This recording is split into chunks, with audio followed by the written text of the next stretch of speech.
മലപ്പുറത്തെ മുഹമ്മദ് അലിയുടെ ഇരട്ടക്കൊലപാതക വെളിപ്പെടുത്തലിൽ 1989 വെള്ളയിൽ ബീച്ച് കൊലപാതകം സത്യമാകാമെന്ന് retired SP Subhash Babu news മലയാളത്തോട്. അന്ന് അസ്വാഭാവിക മരണത്തിനാണ് കേസെടുത്തത്. പോസ്റ്റ്മോർട്ടത്തിൽ കൊലപാതകമെന്ന് സ്ഥിരീകരിച്ചിരുന്നതായും സുഭാഷ് ബാബു പറയുന്നു. മുഹമ്മദ് അലിയെ സഹായിച്ച കഞ്ചാബ് ബാബുവിനെ കണ്ടെത്താനായാൽ നിർണായക വിവരങ്ങൾ ലഭിക്കുമെന്നും സാധ്യതയുണ്ടെന്ന് സുഭാഷ് ബാബു പറഞ്ഞു.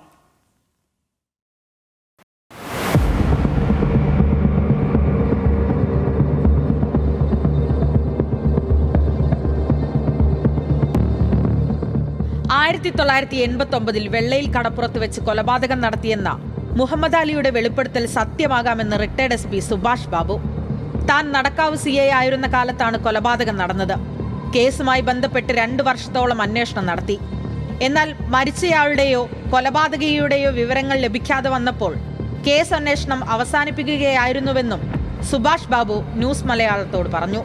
2 മാസത്തിലൊരിക്കൽ ഈ കേസുകൾ തമസ്കരിക്കപ്പെടാതിരിക്കാൻ വേണ്ടി അന്വേഷിക്കണമെന്നാണ് പോലീസിൻ്റെ നിയമം. അതനുസരിച്ചിട്ട് അന്വേഷിച്ചുകൊണ്ടിരുന്നു.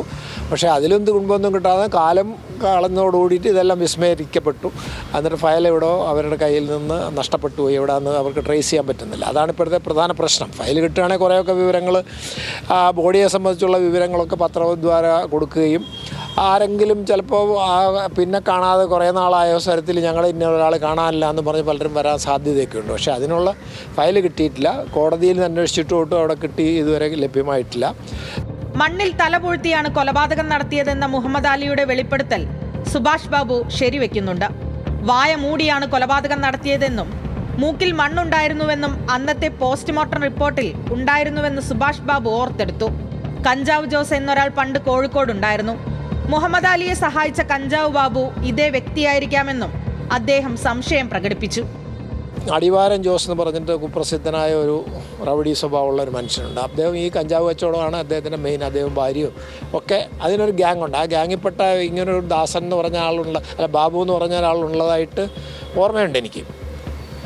പക്ഷേ അദ്ദേഹം ഇപ്പോൾ ജീവനോടുണ്ടെന്ന് നമുക്കറിയാൻ പറ്റില്ല. അപ്പോൾ അതുകൊണ്ട് ആ വ്യക്തിയെ കിട്ടി മാത്രമേ എന്തെങ്കിലും ഒരു വിവരം കിട്ടുള്ളൂ. അത് കിട്ടിക്കഴിഞ്ഞാൽ കുറച്ചും കൂടെ ഒക്കെ മുന്നോട്ട് പോകാൻ അവർക്ക് സാധിച്ചു എന്ന് വന്നേക്കാം.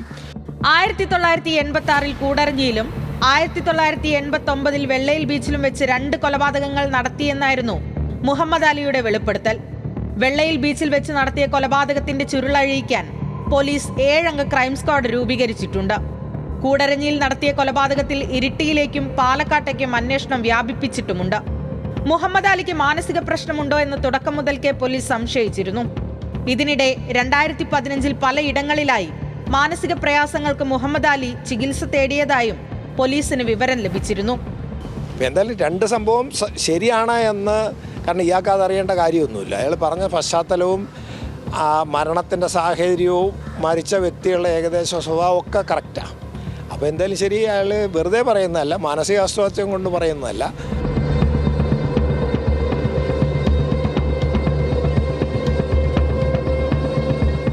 ന്യൂസ് മലയാളം, കോഴിക്കോട്.